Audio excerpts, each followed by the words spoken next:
Hello and welcome to this new year here at Christchurch.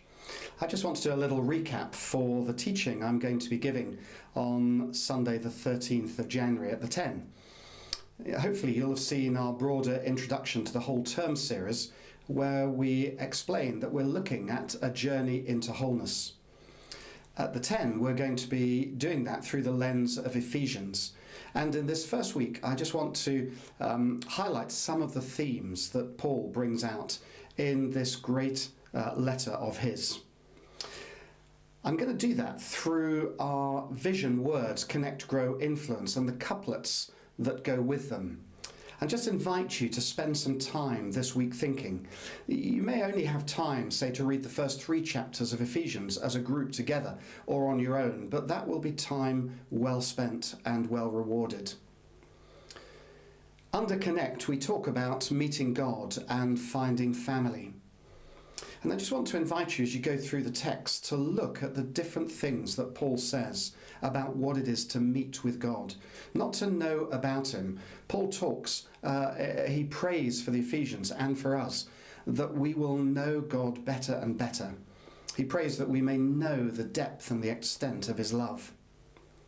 He talks about setting us within family. He uses the imagery of household and body.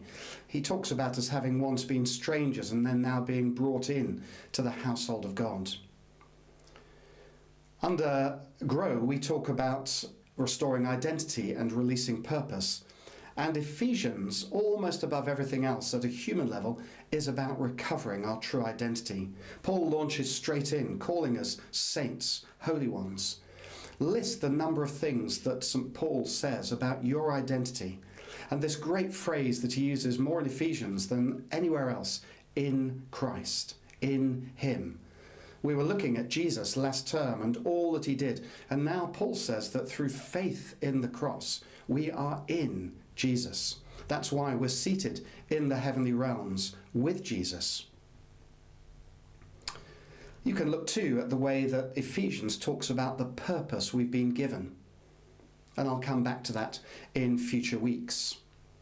There's a great deal of empowerment, particularly in Ephesians chapter 4. We're told that the church exists to equip the whole body, every single believer, for works of love and justice, compassion and mercy in the culture in which we're set. And that leads us to our final one of the 6 little phrases that we use under influence, empowering people and transforming culture.